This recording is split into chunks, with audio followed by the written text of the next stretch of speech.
So it's my pleasure to introduce Jody Lahendro. Jody's been a historic preservation architect in UVA's facilities planning and construction department for more than 9 years, managing 15. Whoa, you got to update this. 15 years. My apologies. That's right. I've known you for almost 9, actually. Okay, so my apologies. Managing work on the university's more than 100 designated historic buildings, including the Academical Village. Previously, he had his own architectural practice in Richmond for 18 years, specializing in historic preservation, restoration, and adaptive reuse. He also served as preservation architect for the Taliesin, my apologies on that, Preservation Commission as it began its charge to preserve Frank Lloyd Wright's home in Spring Green, Wisconsin. He's literally just walked over here. 10 minutes ago, he was doing a tour of the Rotunda, so we're lucky to have him. Please help me welcome Jody Lahendro. Thank you very much. Good afternoon. So I'm going to be talking about the work that we've done, the Historic Preservation Team, has done here and continue to do here at the university since the Rotunda. You got the volume control going on? Yeah, you might want to put it. I'm a rookie. Is that all right? Okay? Okay. So I'm going to talk about the projects we've been doing after the Rotunda. You remember that one. I've given that talk here several times. But before I leave the Rotunda, about 6-7 months ago, the university received the wonderful news that the Rotunda project was one of the 9 recognized best projects in the world this past year. And so the Rotunda is, it's a great honor for the university to get that recognition. And John G. Waite Associates were the architects, and they'll be out in Las Vegas at the National Conference next week to receive the award with the university. Some of the projects, I'm going to hit on several that we've been working on, about 11 projects. We work on more in this, but these are some of the highlights I'd like to go through. And the first thing I should say is we've got 1,500 people in facilities planning and construction working on all our buildings. What gives the historic preservationist authority to step in and say it has to be done this way? What does give us that authority is the Historic Preservation Framework Plan that was completed in 2007. And in this plan, it surveys all the buildings at the university, identifies those that have historic significance, and we've identified over 120 of them. And then they have been graded as from fundamental, the Jeffersonian buildings for the most part, to contributing and not contributing, and 4 different categories of importance. And so this information is out there to all our facilities management people, all the university staff people, so that they know that when they plan to do something to a building, they need to look here to see what kind of importance it has. And if it is important, we have this authorization to step in. For our stewardship of the buildings, we make sure that we review any projects that proposed for historic buildings to make sure they're protecting the historic fabric. We also take care of the care and maintenance of the buildings, working with our tradespeople. We maintain tradespeople that are experienced with historic properties. It takes a certain skill level to be able to work on the historic buildings, unique, I should say. And then the characteristics for that historic building, which are identified in the survey framework plan, they must be protected as a result of any work. And then in project planning, we do something similar. We're part of the team, the steering committee team, that is making changes to a building that's historic or adding on to it. And our RFPs for requests for proposals to architects and contractors have to indicate that it is a historic building and they require experienced professionals to work on it. And who is we? The historic preservation team, when I came here, Murray Howard was the one who really started historic preservation awareness here. He was here from 82 to 2002. He retired. The university spent about 3 years determining how to do historic preservation differently. And they ended up hiring 3 preservationists, myself in the Facilities Planning and Construction Division, and then Brian Hogg is the Senior Preservation Planner in the University Architect's Office. And that way we have both sides covered, the planning part of projects and the implementation part of projects. Mark Cutney was the third, a conservator, and the 3 of us together work very closely on all aspects of a project that involves a historic building. Other members of the team include, here we go, Sarita Herman. She's a project manager in my team. Mark Cutney here, he's the conservator. James Zemer likes to get dirty, and he is a project manager on my team. Henry Hull's a project coordinator on our team. And then our tradespeople. After a few years being here, facilities management operations decided that they needed to have a core group of tradespeople who were assigned to the Jeffersonian buildings in central grounds.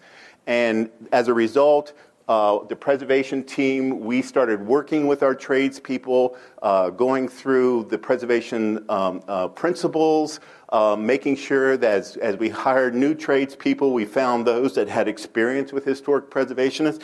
We have some of the best historic preservation masons in the country working at the university as a result. And so we have carpenters, masons, painters, plasterers, all within the Central Grounds group. And we meet together once every 2 weeks to go over work that we're doing together. And trust me, we, the preservation team professionals, learn more from our tradespeople than they do from us. It's a great relationship, and it shows in the work that happens to the buildings. And our team at Facilities Planning and Construction, this is last week's list. We manage anywhere from 25 to 35 projects at a time, all different levels, from capital projects down to putting a water fountain in behind the west lawn, because all of them involve a historic building, and you can do as much damage drilling a hole through a Jeffersonian wall as you can with the Rotunda new plan that could be devised. So they're all important. So looking at the projects themselves, this is one that we completed just a couple of years ago. It's at Pavilion VIII, and this is, of course, the etching lithograph that after the addition to the Rotunda was put on in 1854 by Robert Mills. But Pavilion III, you can see here, and you can see that that has a little bit of a parapet on it. We had a project it was turning over from a pavilion residence, and so we were given the building for about 6 months to make improvements to the kitchens, bathrooms inside, but also we took this opportunity to restore the parapet that was on the building originally. And here's one of those rare times that we have a photograph of the parapet on the building. We have at least 6 of the pavilions had parapets on top of it. A very classical device that Jefferson loved. They were all gone by the end of the 19th century because being exposed wood, they were the first things to rot off the building, and the university was struggling for money for most of the 19th century. So they weren't replaced. But we did have the Jefferson's drawing of it. which doesn't mean it was built this way, which we know. But we had photographic evidence, even better. And this is how it looked when we began our work. And our architect, Mesek Cohen Wilson Baker, they took that photograph and then used computer rendering and diagrams to determine the height of that parapet, and then did a rendering of it going back onto the building. And at the same time, we took off the Portland cement stucco off the column shafts and put back a lime stucco, and I'll talk more about that in a little bit. But you can see here the framework for the railing going up, and we found the original Jeffersonian tin plate shingle roof here with the Philadelphia gutter that had been overlaid with an additional layer of roofing in the mid-19th century, and we, of course, kept all that and still put the overlay back so as to preserve it. And we have turned the pavilion from what it was in 2016 to what it is now, 2017, with the parapet. And it adds a great deal of character to the building. We also have the lime mortar rendering on the column shafts. We also clean the original Corinthian capitals. Carrera Marble used a laser cleaning system. A conservator out of D.C. came down and did it. We used the same system at Pavilion II to clean those Ionic capitals. And it's beautiful, in my opinion. And so the West Lawn roof and railing restoration, this is another project I wanted to talk about. We have done 2 sections restoring the Jeffersonian flat roofs that used to be over all the dorm rooms between the pavilions and the ranges. One day we'll get to the ranges. But between the pavilions, all these had flat roofs to them. And we have done 2 sections. Actually, we just finished this 3rd section between 3 and 5. And next summer, we'll be doing the last section on the west side between 1 and 3. And this is, many people come to the lawn and say, it's just like it used to be in Jefferson's time. But there are subtle changes that have been made over time. The railings along the lawn were actually one of the first things to go. In the late 1830s, they rotted. They were replaced by a contractor named Spooner and replaced with cast iron railings. And they were there until 1976. And then for the Queen's visit, Freddie Nickel designed the Chinese Chippendale railings that were put in at that time. These are deteriorating terribly. We knew we had to do something with those. But also in the late 1830s, the flat roofs were taken off of the dorm rooms themselves, and a gabled slate roof was put on them, only because, of course, Jefferson's flat roof system leaked like a sieve. And they had to do something about it. They get picky when you live in a room that has a leaking roof. So we wanted to put back that flat roof system to restore the Jeffersonian period. Look also at what happened as a result of taking that flat roof off. The railing systems do not align with the balconies. Now, that sometimes happens when there's the terrace drop. We have 3 terraces on the lawn. But Jefferson was a classicist. And you can see even in the Tanner etching how the railings are aligned with the balconies. Also, you'll notice in this how the columns don't align with the posts of the railing above. They are very uncoordinated.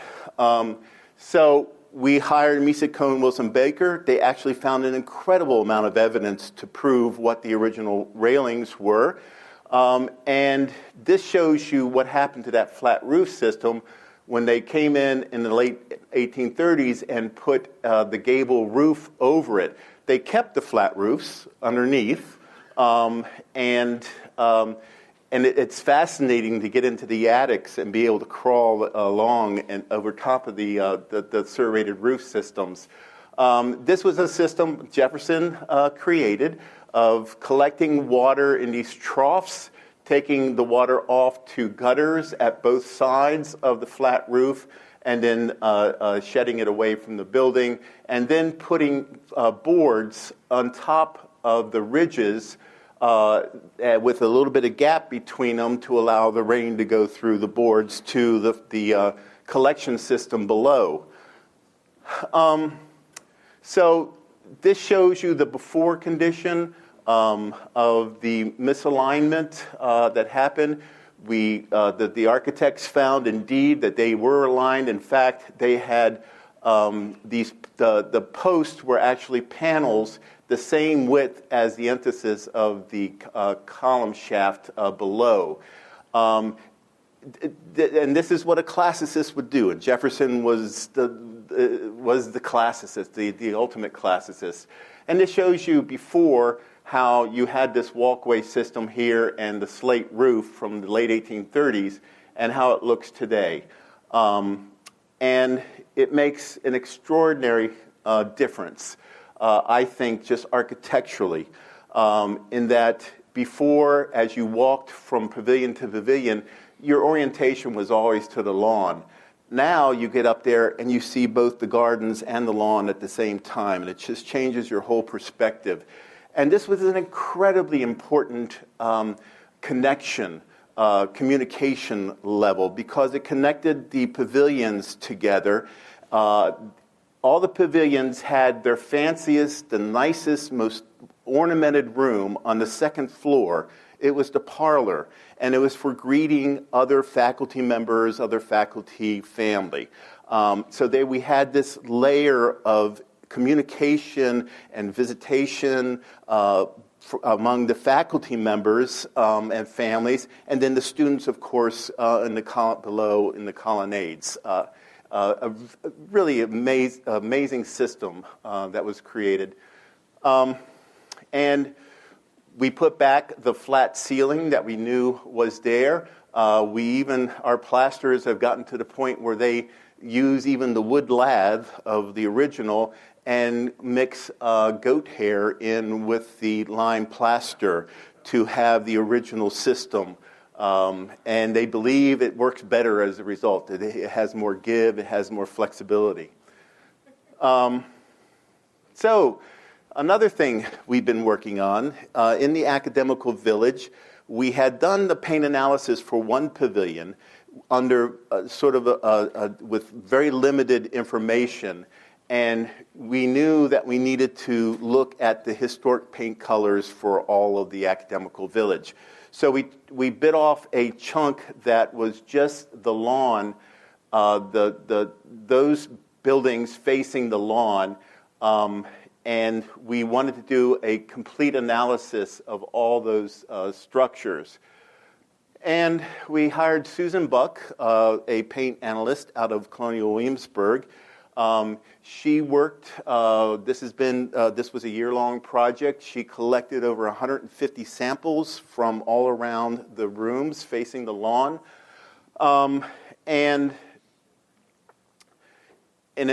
During this process, we discovered at Pavilion VII, you can't see it very well here, but there's a stucco render on the walls above the arches that is scored to look like stone, ashlar stone blocks that are laid on top of each other. And it's a decorative device, and we hope one day to be able to restore that. But that was a discovery we didn't expect.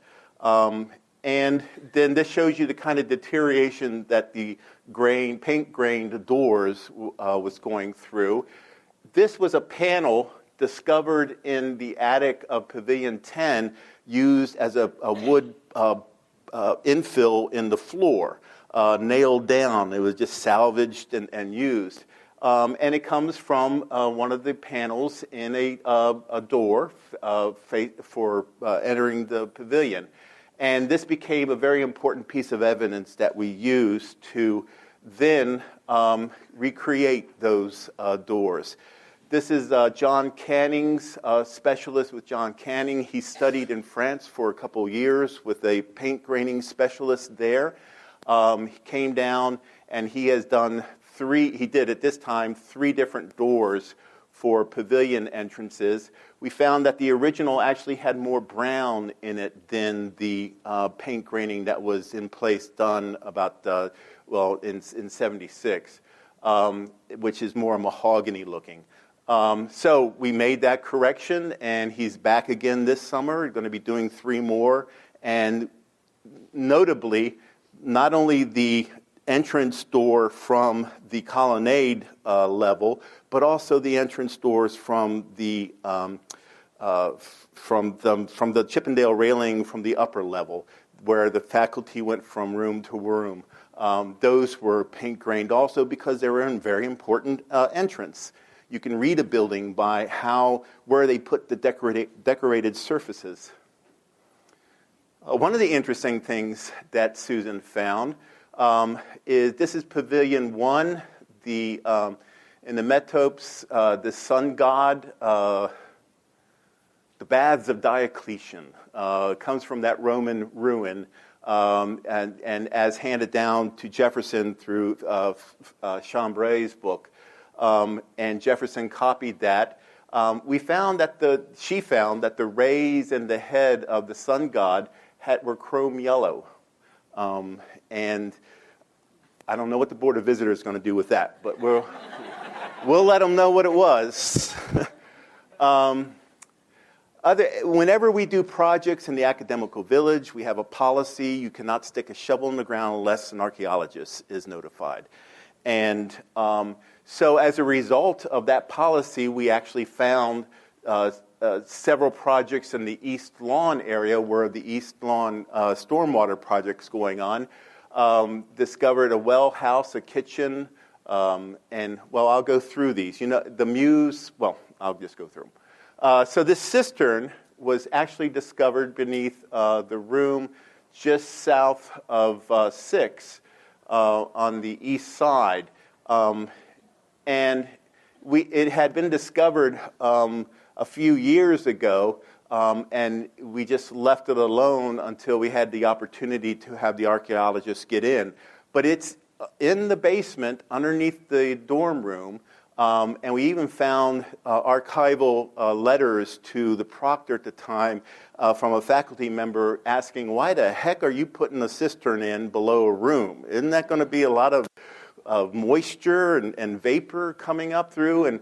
And the proctor said, yeah, you're right, but then didn't do anything about it and went ahead and finished it. And it's a really great device because it has an inlet that faces towards the east, towards the alley, and we believe there was a hydrant out there that by gravity students could go out and get water from the hydrant. But it was fed through a series of underground pipes, wood pipes originally that came from a reservoir up on Observatory Hill and served the university. And the archaeologists, Ravenna Archaeological Services, have done a wonderful study of the original supply of water to the university. Jefferson loved putting buildings on top of mountains. The only problem with that is the water is usually in the valley below. And how do you get water to those mountains? And so it's a wonderful study of the different things that they tried over the years and the problems they had. The typhoid that was common in the early years of the university. 12 students dying of typhoid. They had to shut the university down for a period in 1852, I think. And that's when Varsity Hall was constructed, which was, of course, the first purpose-built university infirmary in the country. And that was deliberately done because the administration was trying to get parents to feel good about sending their students back to the university. Boy, have I gotten off target. This is behind Pavilion VIII, discovered through archaeology. Well, first by doing excavations for a project. Here's a Pavilion II, actually Pavilion IV, closer to Mr. Sabato's. And it's a well with what we believe to be a well house structure next to it. And it's all been documented. We don't know everything about it, but it's an early 19th century feature. At the Mews, this is a little house, a little building that is behind Pavilion III on the on the west side. And it's a very, very complicated building. It was actually, this is a plan of the back of Pavilion III and the garden here with the serpentine walls around the garden. It was actually first constructed as a kitchen that included part of the garden wall here. And then later on, it was enlarged, not only enlarged plan-wise, adding another room this time to the east side of that garden wall, but also another story. So you can see the kind of complicated history in its brickwork. We needed to put a crawl space in this building because we needed to add mechanical systems and plumbing. And so, of course, we started to excavate beneath the floor and had the archaeologists come in to look ahead of us. And they discovered right away part of the serpentine wall that used to be, that came up to this garden wall. It's in the crawl space now of the Mews, and also found the original brick flooring from, and the Mews was constructed in 1829, so it's a very early building. One of many outbuildings that were constructed by the university in the 19th century. And this is a project, part of the stormwater project, in excavating down and putting in waterproofing neck behind Hotel D, just to the south of Hotel D, the dorm rooms, discovered openings, seams in the wall implying window openings. And sure enough, below discovered a brick floor, and the fact that there were never any foundation walls below the separation walls between the dorm rooms above. This was all one room. It was a storeroom that had an opening to the basement of Hotel D. And it could either have been a quarters, slave quarters, or storage space, or both. We don't know, but we're discovering more opportunities for, and certainly taking advantage of of this information to learn more about the enslaved laborers at the university. The East Range Stormwater Management Project, which on the surface of it seems like that wouldn't be have anything to do with historic preservation. In actual fact, it has water runs from the top of the hill. As you know, the East Range has a much steeper grade than the West, and that water picks up steam after being dumped in the courtyards. Picks up steam coming down the alley, and then settles against the back of the East Range block. And we have had terrible drenchings of the back. It's collects water against the buildings, against the back side of the East Range. Just inside of this wall, in the late 19th early and 20th century, a trench was dug for the utilities that go through all the crawl spaces of the ranges. And there's mud and standing water in those trenches as a result of all this rain coming down and coming to the backside. And you can imagine what this does, and it's evident once you get into the crawl spaces. It's rotting joists, deteriorating the mortar in the masonry walls. So this project is to correct that. And in fact, doing archival research, it's an old problem. This is 1826. The hotel keeper, this happens to be the keeper of Hotel B, but he says whenever it rains heavily, the cellar floors, the lower floors, are covered with mud and water, and that's where the kitchens were for most of the hotels. Makes it impractical at the time to cook in, and a great degree contributes to make my family sickly. So it's been a historic problem that we'd like to correct, and we are correcting with this project, which collects the stormwater that was previously just dumped in the courtyards and allowed to run down the alley. Now we're collecting it, taking it to underground detention reservoirs, where it allows it to disperse at a much slower rate within the ground itself. And then we have put in gutter systems and underground piping along the alleys, and then gutters periodically to pick up any surface water runoff. And then we have a number of gutters that we're collecting it along the road behind the East Range. We have put in waterproofing, excavated down, put in waterproofing at the backside of all the buildings here, and put in French drains to take that away. And we have another reservoir detention system out here that we're taking water to. And this is the kind of condition that wall was once we first took down the grade to expose the underground section of the wall. Brick had no mortar, they were falling in.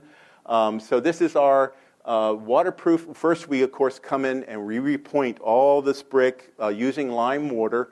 Then we put a lime parging coat on it, which is protects the brick against then putting this waterproofing against the lime parging coating and getting a through wall flashing in, and then protective board, and then backfill, putting a French drain at the bottom, and then putting gravel drainage material against the building to allow that water to go to the French drain. This is the kind of detention reservoirs that we put into the underneath those courtyards where the faculty park. And so we have turned a situation like this into here. We're also putting in gutters in to control the water. So we've developed a much better system as a result of this project. And it will be finished sometime this summer. It's been going on for about a year and a half. Colonnade columns restoration. You've probably noticed walking around that we've been working on the Tuscan columns on the east lawn colonnade. We are just now finishing up the entire east lawn, and after this year, starting next fiscal year, we'll start it on the west side and work from the north end to the south. And the reason we're doing this is because of things like this. This is a blowout where all of a sudden the stucco, maybe I should go backwards. These Tuscan columns are made with pie-shaped brick, first laid up, and then rendered with originally a lime stucco, lime render. And that lime render originally was through-body colored, so it was not coated at all. The paint analysis also found that the stone bases and capitals to the Tuscan columns were not painted originally, too. But what happens is that this lime mortar, when the maintenance is not taking care of it, it erodes away, and especially in damp areas near the bottom, during the 20th century, university staff would go in, take off the lime, and replace it with Portland cement. Problem with that is Portland cement is an incredibly hard material, and water still gets in the column, of course, and it can't get out because of the Portland cement, so it goes through freeze-thaw cycles and eventually just blows it out. So we're doing this to preserve our capitals, not to make them look good necessarily, but to preserve them.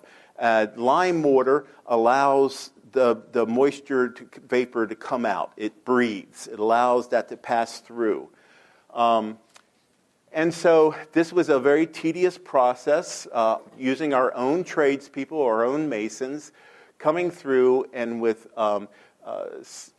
slight hammers and modest hydraulic hammers, taking off the Portland cement without damaging the brick, using moisture boxes over a week or so of moisture vapor being put against the capitals to take the paint off of those stone capitals. Did the same thing with the bases. And this is a microabrasion system using small pellets of walnut that are softer than the brick, but they take off the paint, latex paint, the later inappropriate paints. And eventually, and then we put back a lime mortar that is colored to the original color.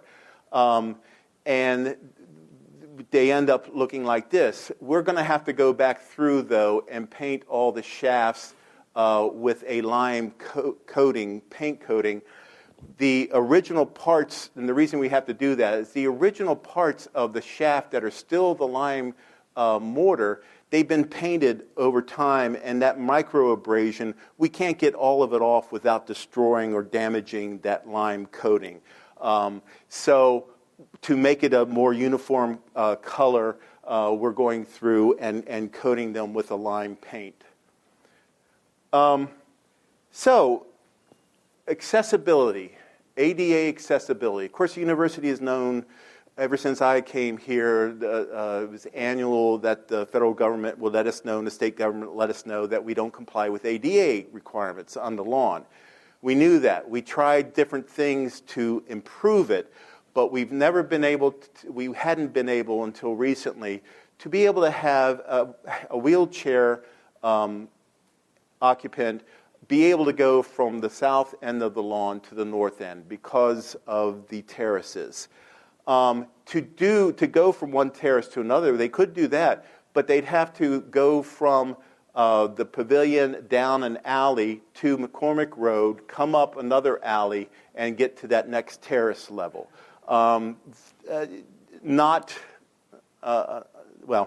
Inappropriate. We knew they had to do something. University Architect's Office studied this for a long time, hired professionals to come up with different options for how to get that handicapped access, and eventually came up with a plan that provided ramps in as inconspicuously as possible. They do have brick walls, but they have open railings above that. They are at Pavilion IX and Pavilion V, and this is their construction. President Ryan used to be a stonemason during the summers during college, so he tried his hand at laying some brick. And just as an aside, this brick we worked out a relationship. We can never find new brick to match our historic brick. And we ended up working an arrangement with Colonial Williamsburg, which of course operate kilns as demonstrations and burn brick. So we worked out an arrangement where we found the clay that would produce the right color for our brick and worked with them to get the molds to produce the right size brick. And now we get our brick from Colonial Williamsburg. It's all handmade down there. And you can see the result. This is before we had these retaining walls, and now the ramps are, I think, very, very well integrated into the landscape and become and have been used effectively and often since we put them in. We're very proud of this achievement at the university. Pavilion VIII is on the east side. And as this Tanner etching shows, it had a parapet also originally and a flat roof, Jefferson's notorious flat roof. And guess what it did? It leaked like a sieve. And so we have just been notified that we have done full renovations to 2, 9, and 10, and we had a partial renovation at 3. Whenever the preservation team knows that there's going to be a change in occupants, and we have enough advance warning, and we know we can get it for at least a year to be able to do work, we take advantage of that to do a full renovation of the pavilion. So Pavilion VIII, President Ryan is currently living in Pavilion VIII, waiting for Carr's Hill to be finished, which will be next winter. And at that time, then we will have Pavilion VIII for about a year, year and a half. So we have started the architectural work to design new systems and to take advantage of restoring those things that we know used to be there in Jefferson's time but had been changed where we can. So the first thing we do is a historic structure report, which takes 6 to 8 months of in-depth examination of the building, archival research, physical research, documentation of the building, and then condition survey, and then recommendations for how to what improvements to make. So for Pavilion VIII, we had that done. This shows it as it is today, and the Nielsen drawing of what it was originally with the flat roof and parapet. And sure enough, in the attic, that serrated roof system by Jefferson is still there. And you can spend time, we've spent lots of time up there. But you notice the ductwork. That's going to come up here. So we did, the architects had done a number of probes looking for evidence of the supports for those parapets, which they found. Also looking for evidence of what changes happened here. Originally, the roof line actually stepped in just like the entablature does.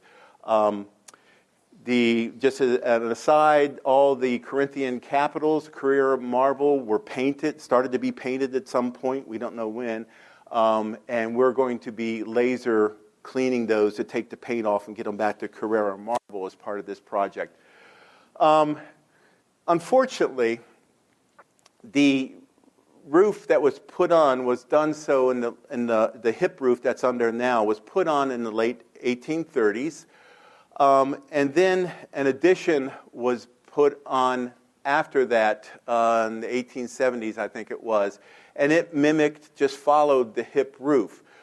We looked at a number of options for how we could get back Jefferson's original appearance with that hip-roofed addition, and this was completely the wrong answer because it's a completely ahistoric configuration. That back addition never did have a parapet and flat roof to it.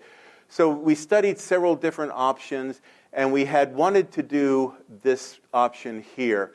But when the architects got into designing the systems, the mechanical, electrical, plumbing systems, those inconveniences for preservationists that we have to have now, the only way we could do that was to make significant fabric changes to the top floor with soffits, and we had to put the ductwork somewhere.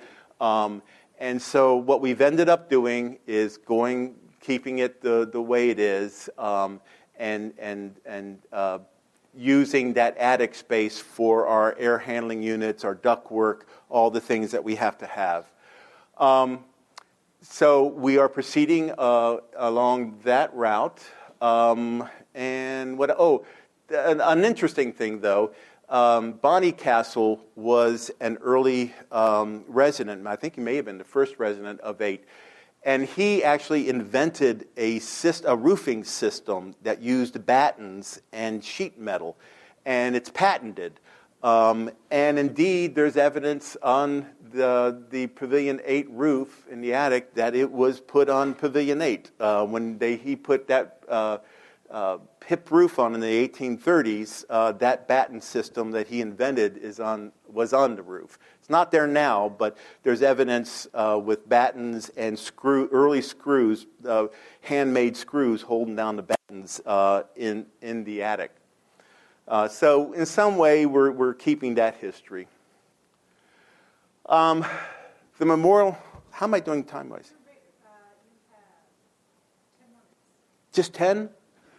Oh. Plus, I'm sorry, you have 15. You have 14 minutes plus Q&A. Okay. I'll try.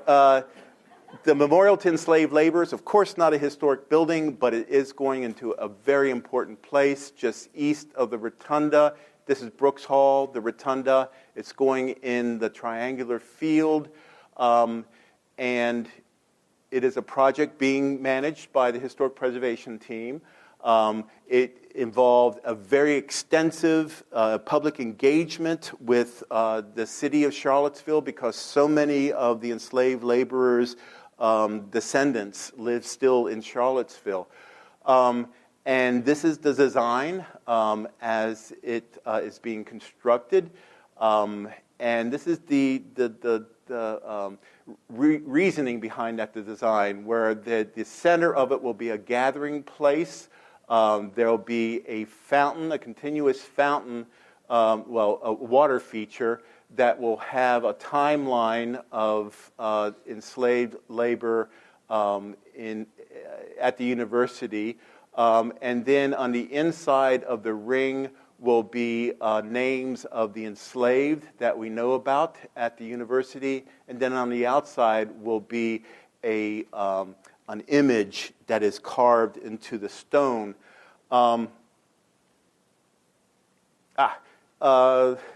This is, I'm not going to do it. This is a video that you can see online that takes you into it.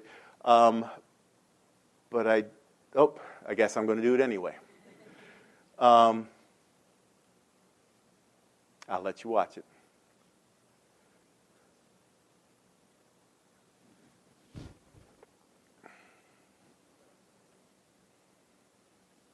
And that's Brooks Hall, of course, in the background. And it will have this grove of trees around it.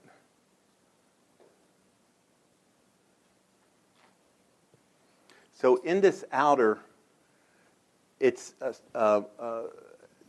cut stone with ridges. This is the water feature with the timeline.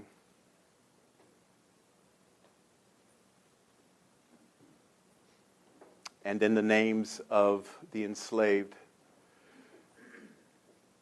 So I wanted to show you this.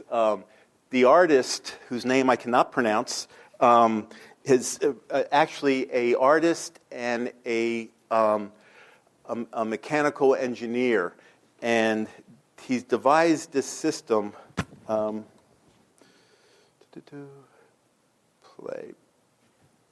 Nope.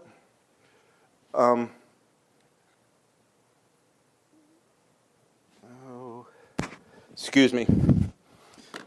I should have tried this. Here it is.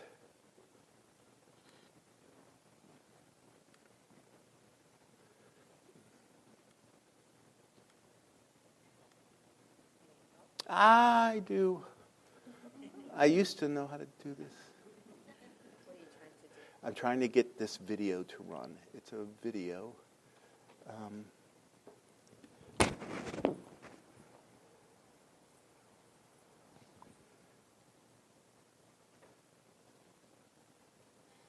There it goes. Did you see the eyes come out of nowhere? Yeah. It's a remarkable, and he's using I forget Mrs. Gibbons' first name, but the Gibbons lady that the Gibbons dormitory is named after.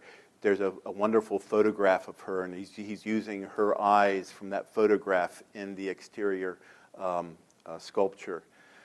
It's being fabricated in Wisconsin. The timeline, the pavers, the inside wall, and the outside wall. And this is the construction as it is now. This concrete supports are up, and stone will be coming in a couple of months, and we'll start to fabricate. Quickly, Carr's Hill, a project that I'm managing. This is, of course, the President's House. This is the Rotunda for those right across University Avenue on the top of Carr's Hill. We have the President's House there now, Buckingham Palace, a little outbuilding, the Carriage House, the Guest House, and then Leek Cottage are all part of the Carr's Hill complex. And it actually has a long history with the university. Brockenbrough and his wife, they were the clerk of the works for Jefferson. They bought the property, some 40 acres, in 1829. He passed away 3 years later in 32. And then she started in 1833 a boarding house. The university had started to grow. They ran out of room for students. And so she, some of the structures here date from her time in the late 1850s, changed hands, and then Mrs. Dabney Carr purchased the boarding house and property in 57, 58, and then she expanded the complex, and it became known as Carr's Hill. The Buckingham Palace is an outbuilding up there used as guest quarters. It was actually designed by William Pratt in 1854, paid for by a student's father who needed to find a place for his son to live. So he paid for it and built it up there in Carr's Hill, and we still have it. You can see here the layout of this L-shaped buildings. This is a plan from the mid-19th century. The guest house here is these two blocks here, these two buildings here. So we have pieces of the boarding house still there. Walls of the carriage house, designed by McKinley and White in 1909, but there are walls that were salvaged from the original boarding houses still there. Of course, the university first president, Alderman, came in 1906, 1905, and he needed a house, and it was decided to build that on Carr's Hill. They hired McKinley and White, Stanford White, the prime architect for it, and the aldermans met with Stanford White several times. It's believed and has a lot of evidence to show that they used the house they lived in New Orleans when he was president of Tulane for what they wanted, much to White's chagrin. And his meeting with Mrs. Alderman was one of the last meetings he had before he was murdered, of course, at the top of Madison Square Garden by his lover's husband.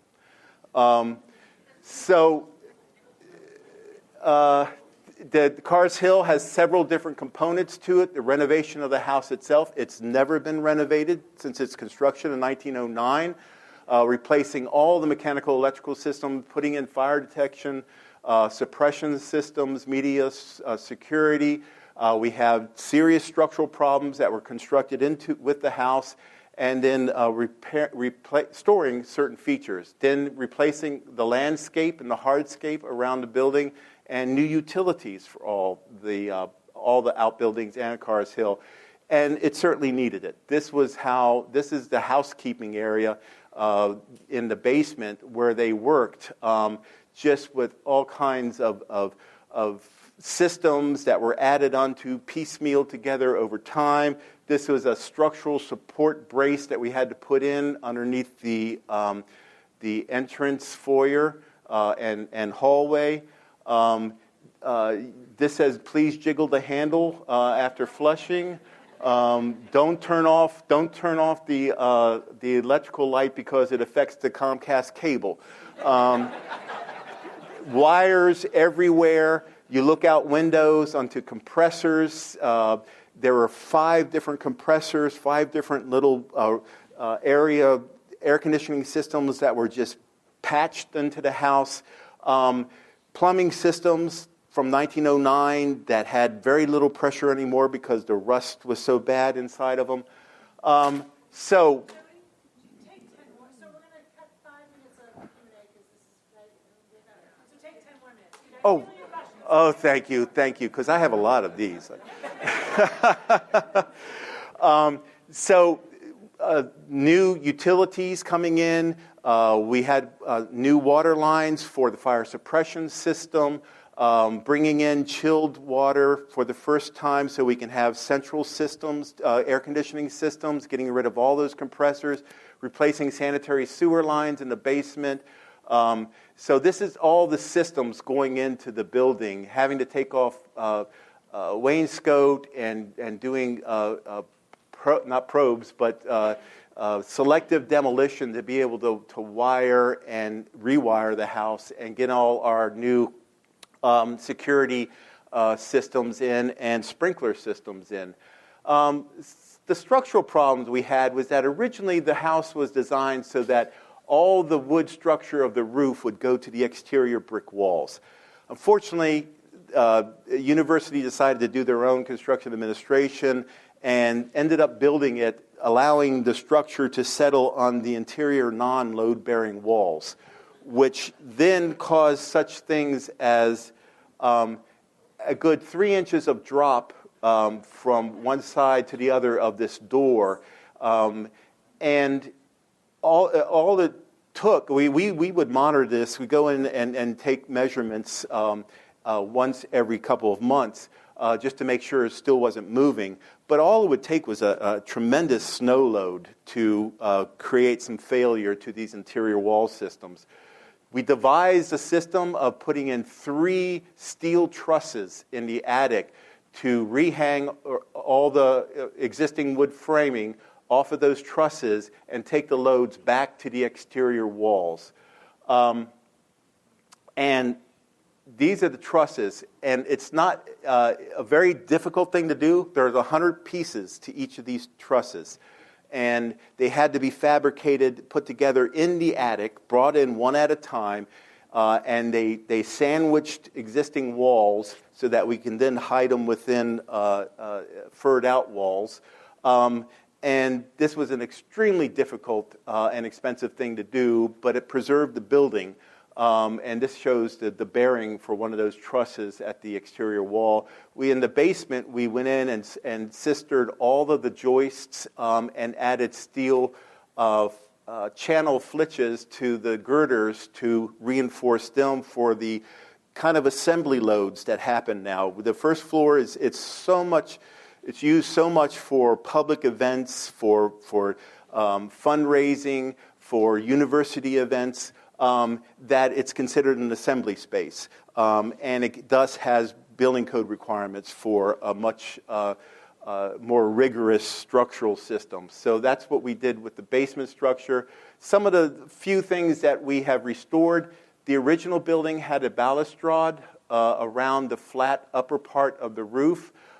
Here we're putting in the supports for it, and we've restored that balustrade. That balustrade was gone by the end. By 1950. It like the parapets on the lawn, it was the first thing to rot off. This is the hallway upstairs. In the 1950s, it originally went much farther back. It was infilled to create a walk-in closet. We worked with the Ryans and were able to restore that hallway to its original dimensions, and we have yet to finish putting in the plaster ornament for the cornice, but that is coming. Another thing is, in the 1950s, the pocket doors that came off the center hallway into each of the main rooms were taken out and then put in the attic of the carriage house and left there, and then narrowed and with just single leaf doors. And we're sure it's because the pocket doors, like all pocket doors, came off the tracks. So we have pulled them out of the attic. We opened up all those to the original openings, all those openings, and now you see the first set of pocket doors in place. And they're beautiful. We hardly had to do anything to them. And this leaded pattern is on cases that used to be in the dining room. And when we got the building, they were up on the 3rd floor. So we're putting them back to the dining room and stripping the paint off to the mahogany that they were originally. So it had a very, even though it's a 4-square house with colonial revival details, it had a very craftsman feel with the amount of exposed woodwork that was in it. Landscape-wise, the house is here. We're creating event lawns for the many different activities go on. Some of you probably remember the tent that was put up every year. And this was the tent pad that was put on in the 70s, I think. And then a pad next to the dining room window. That terrace was put in at the same time. A tent was put up 3 times a year. And so, but it was very poorly designed and incorporated with the site. So we're creating 2 different event areas. We're creating a family lawn here.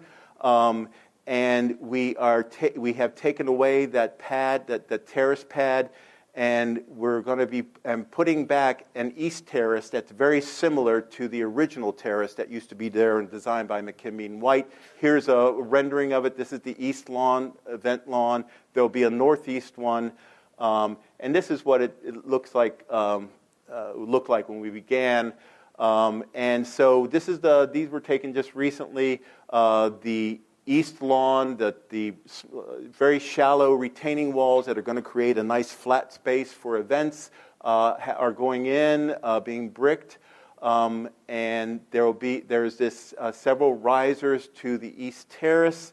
The roofing, we had to replace all the slate roofing, and all the built-in gutters were replaced, and chimneys repointed, chimney caps put on, all the woodwork stripped of paint, repairs made to the damage, and then restored. All the exterior painted wood material was stripped of the paint. And when we got scaffolding up, we're finding, because of those built-in gutters that were leaking, large areas of the cornice that were just collapsing because of the rot inside of them. And we found more of that, of course, when we stripped the paint from there. And we have stripped the paint from the original, or from the main entrance, from the south portico. This is what it looked like when we were during that process. The east terrace used to look like this. This is during the excavation when we took it out. And we have taken advantage of putting this east terrace back by creating more mechanical space. We created a vault underneath of it, and now we got this big honking air handling unit that's in here. And it's huge. But there'll be a cast concrete balustrade going back that's exactly matching the original. And interior, stripping the paint from the main public areas to, again, recover the very detailed ornamentation on that woodwork. A tedious process that really is paying off. And this is the Ryans maybe a month ago, as our interior designer was working out different colors for the rooms going from one to another. So we hope to be, we will be finished late next fall, early winter. Right now, they're planning to move in probably over the holidays next winter, and be there for the start of spring semester. And just to prove we don't do just glamorous projects, this is down in Giles County.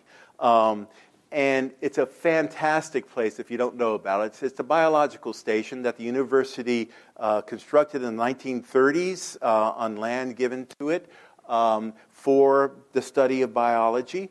And they did it in a very UVA lawn way with a stone building at the head of it. It's a classroom auditorium building. an open area, and then these rustic cabins scattered along the sides of it. And these cabins are really fantastic. 1930s, wonderful construction, wonderful detailing, poor construction. We had this problem where they did these fantastic masonry chimney stacks, but they put it on stone rubble that was just laid underground. And we had to figure a way of how do we stabilize these chimney stacks without destroying the historic fabric. Devised a system of taking out some of the floor around it, excavating down, forming up, and creating a pad, a 10-foot by 10-foot concrete pad that kind of floats because the area is a low area with very high water table. And so you go down a few inches and it's mud and water. So it's floating on top of that mud, and turned out wonderfully. And so we've done one as a test. You can see here how the chimney has sunk and the hearth has tilted up about 3 inches. And that's it for my presentation. Thank you.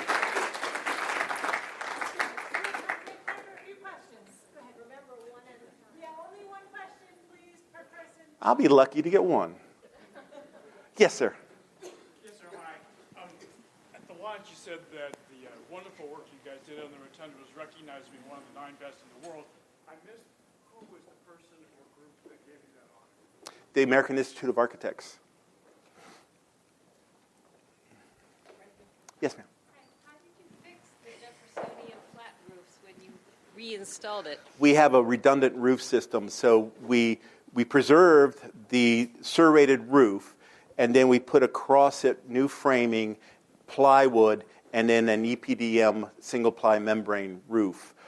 Then sleepers on top of that, and then EPA decking with gaps in between it, so that the EPDM, the single-ply membrane roof system, that catches the water and takes it to the gutters. And we're able to preserve all the Jeffersonian serrated roofs underneath of it. Yes, ma'am. Is there any chance of us ever walking across those tops of the flat walking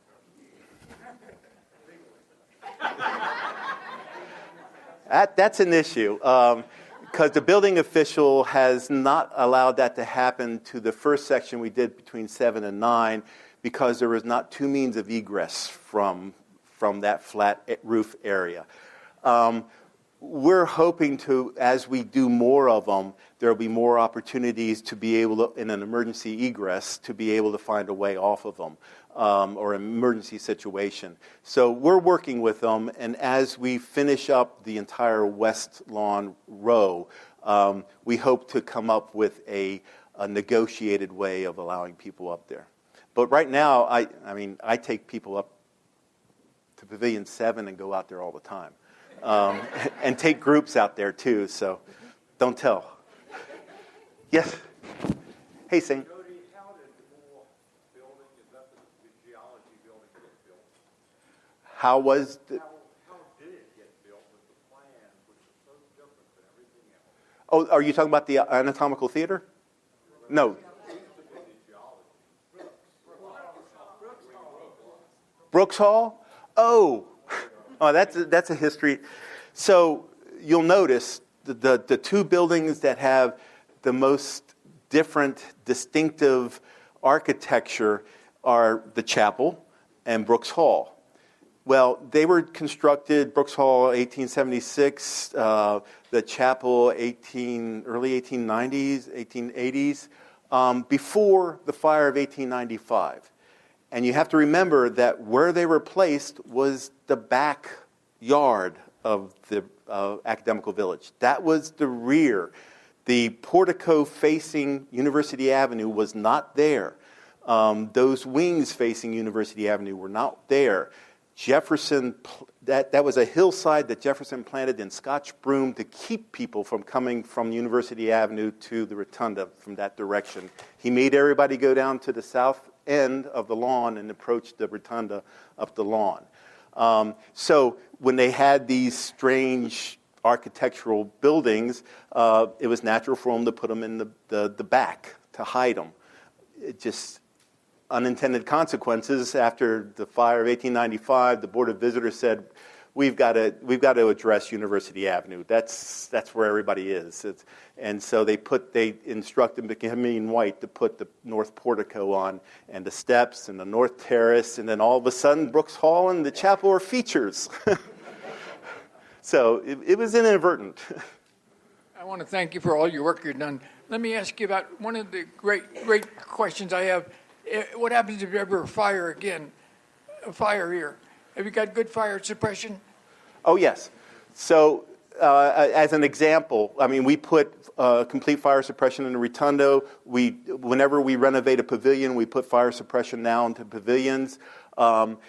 The student rooms, you might remember a few years ago, we told the students they couldn't have fires for a while.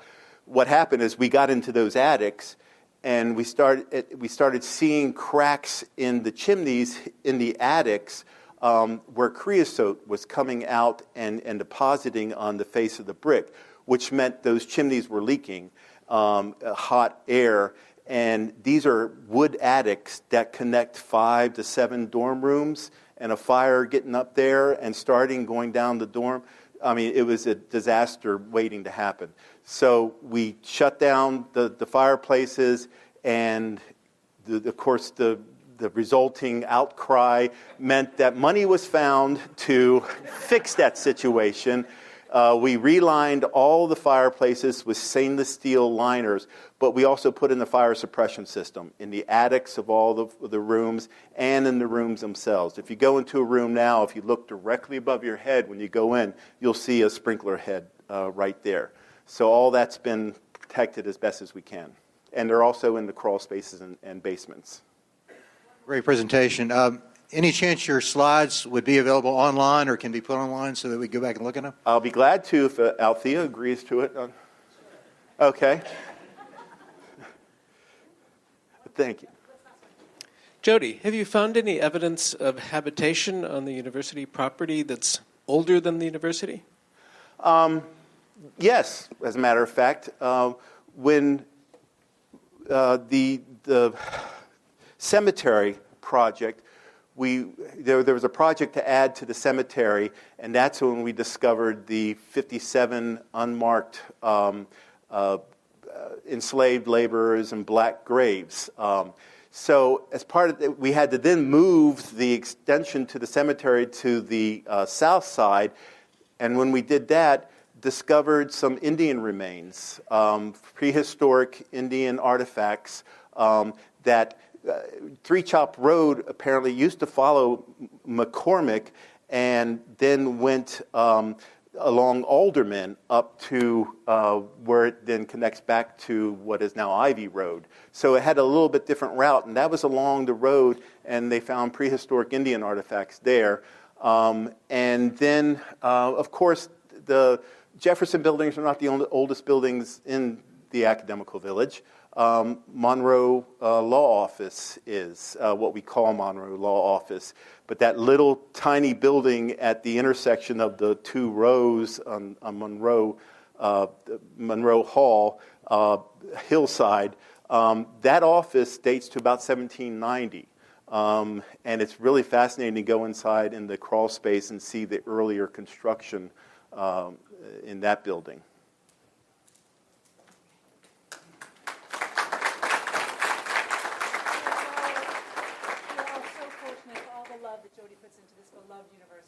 Jody, on behalf of the Alumni Association and Lifetime Learning, we'd like to thank you for spending your time with us. Thank you.